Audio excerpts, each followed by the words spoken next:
Hey everybody, welcome back to another midweek devotional here at Faith Assembly of God in Lisbon, North Dakota. So glad you could join us this week as we dive into another midweek devotional. If you're enjoying these videos, make sure you give us a thumbs up, maybe share them on your own social media. Make sure you hit subscribe so you don't miss any videos, right? Hit the little bell icon down below and you'll get an alert. You'll be kept in the know as to whenever a new video hits our channel each week. So with that all said, we're reading a very controversial verse today in Galatians chapter 6. So if you want to grab your Bible real quick, pause the video. Maybe you already got your Bible ready to go. That's good too. We're just going to dive right into it. Okay, Galatians chapter 6, verse 2. Bear one another's burdens, and so fulfill the law of Christ. Well, why is that controversial, right? That seems pretty cut and dry. We're surrounded by people who need our help. There are those who constantly need our help. And our helping sometimes becomes a way of enabling them and it's not helping them at that point. There are those who are very afraid to ask for help. They suffer silently and they just wish somebody would reach out to them and just love on them and support them or encourage them or give them a word of affirmation or something like that. In the past year, mental health issues have skyrocketed. They've gone through the roof. And those are just the issues we're aware of. Those are just the things we know about. When it comes to mental health, so many people suffer in silence. They don't ask for help because they believe that on some level that it's a sign of weakness, or maybe it's a place of shame for them. And then there are others who will just press on, confident that they're going to get through it, that they know what they're about, and they can pick themselves up by their own bootstraps and the like. Well, the church today has to walk a very fine line, don't they? I mean, at what point is the church going to suffer in order to help one person? Now, I know what you're thinking. You're going to tell me, well, Jesus said he would leave the 99 and go after the one. But those 99 did not get neglected. Those 99 did not go without food.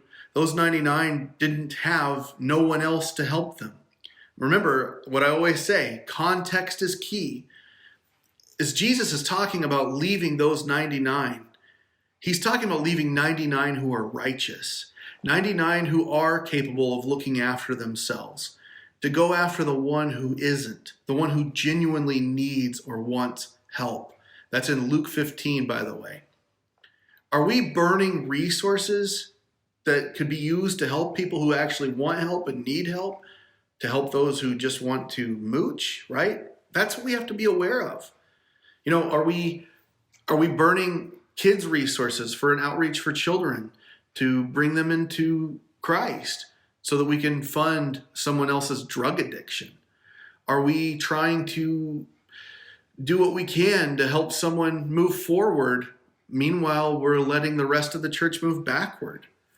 It's a tough balancing act sometimes, and it's hard.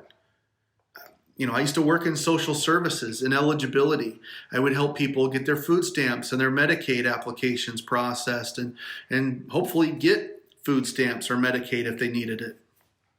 And we all know there are lots of people who actually do abuse that system. Let's not be naive here, right? I had one client, for example, who literally abandoned her children with a relative so that she could go and live a different life, that she neglected her kids. And she still put in a food stamp application and claimed her children, her former husband, all in an effort to get a larger amount of food stamps each month. Now, as a government employee, I still had to process that application. And if I told you it had to be approved, well, if you pay taxes, that might frustrate you a little bit, especially when you would learn that she's an able-bodied, capable of working person who just refused to. As a church, we walk a finer line even than that. If we help this person, will they take that money to fund a drug habit, an alcoholic issue, or will they actually pay their rent? If we allow this person who is violent and incredibly disrespectful, who enjoys intimidating people, to come into a service and disrupt everything, how is that serving everyone else? We also cannot brush things off and say, well, someone else needs to help them. I can't do that. We should ask, have we at least tried? Have we tried to connect them with someone who is capable of helping them? And we need to recognize our own limits too, right? I'm a pastor. I'm not a licensed counselor. I'm not a psychologist. I'm not a psychiatrist. And I do know the difference between the two. But some pastors don't know the difference between pastor and any of the other three. And a lot of times they will counsel people in a way that actually ends up making matters much worse. We don't want to do that either, do we? Well, Jesus is very clear. We're here to serve, not be served. So the point I guess I'm trying to make is that we should try. Try to make an effort. Try to make an effort to make a difference. Yes, there are going to be times we are going to throw our pearls before swine, but have we made an effort? Another thing to keep in mind, when Paul wrote this to the Galatian churches, he said, bear one another's burdens. Well, who's one another in that scenario? It's other Christians, and that's a good place to start. How can we serve others within the church?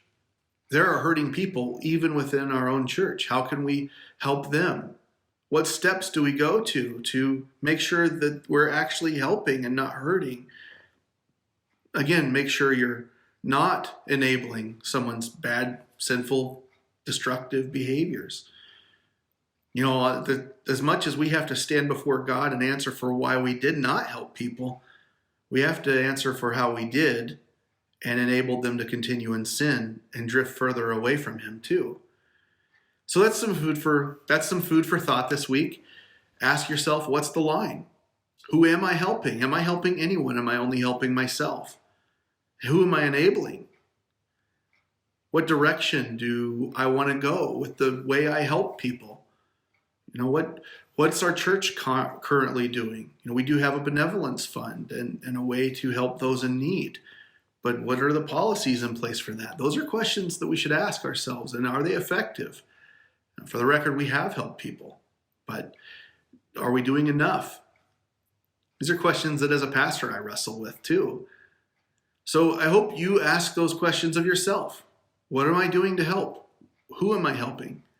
Have I tried? Take that with you this week, and I cannot wait to see you on Sunday.